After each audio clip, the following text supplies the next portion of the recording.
എന്നെ എത്രമാത്രം വെറുക്കുന്നു എന്നറിഞ്ഞപ്പോ ഞാൻ ശരിക്കും തകർന്നു പോയി മുകുന്ദ.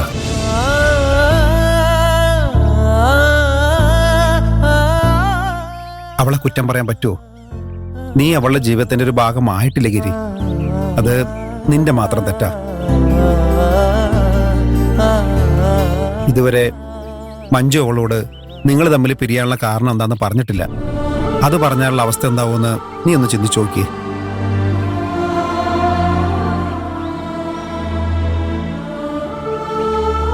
മഞ്ജുവിന് ഇത്രയൊക്കെ വേദനിപ്പിച്ചിട്ടും അവളുടെ ഉള്ളിനുള്ളിൽ ഇപ്പോഴും സ്നേഹം നിന്നോട് ബാക്കിയുണ്ട്. അവള് മോൾക്ക് പ്രതീക്ഷ എന്ന പേരിട്ടെന്നറിഞ്ഞപ്പോ തന്നെ എനിക്കത് മനസ്സിലായതാ. പ്രതീക്ഷയുടെ ജീവിതത്തിലെ 5 വർഷം എനിക്ക് നഷ്ടപ്പെട്ടു. ഇനി അവളുടെ ജീവിതത്തിന്റെ ഭാഗമാകാതെ മാറി നിൽക്കാൻ എനിക്ക് പറ്റില്ല.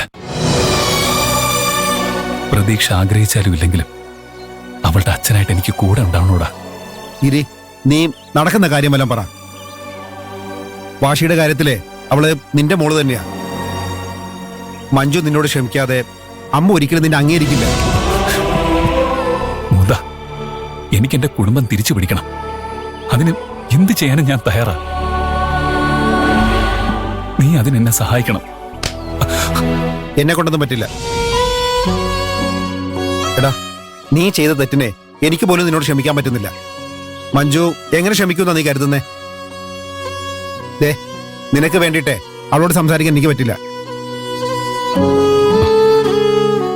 മഞ്ജുവിന് എന്നോട് ക്ഷമിക്കാൻ ബുദ്ധിമുട്ടാണെന്ന് എനിക്കറിയാം. പക്ഷെ എന്റെ മോൾക്ക് വേണ്ടി എനിക്കതിനെ ശ്രമിച്ചേ പറ്റൂ. ഒരു കാര്യം നിനക്ക് ഞാൻ ഉറപ്പ് തരാം. അവൾ എന്നോട് ക്ഷമിച്ച ഈ ലോകത്തെ ഏറ്റവും നല്ല ഭർത്താവ് ഞാനായിരിക്കും. അതെന്റെ വാക്കാ. ഇനി എന്റെ മോളെ പിരിഞ്ഞിരിക്കാൻ എനിക്ക് പറ്റില്ലടാ മുകുന്ദ. നീ എങ്ങനെയെങ്കിലും ഒന്നെന്നെ സഹായിക്കും. ഞാൻ നിന്റെ കാല് പിടിക്കാം. നീ എന്താണ് ഈ കാണിക്കുന്നത്? ഞാനെല്ലാം നഷ്ടപ്പെട്ടിട്ടാ നിൽക്കുന്നത്. ഈ ഘട്ടത്തിൽ നീ എന്നെ സഹായിച്ചില്ലെങ്കിൽ ഞാൻ വല്ല കടുങ്ങയും ചെയ്യും. വെറുതെ ഓരോന്ന് പറഞ്ഞ എന്നെ ഭീഷണിപ്പെടുത്താനും നോക്കണ്ട. നീ വല്ല കടുങ്കയും കാണിച്ചാലേ നിന്റെ കുടുംബത്തിനാ നഷ്ടം. എനിക്കൊരു വിഷമം ഉണ്ടാവില്ല.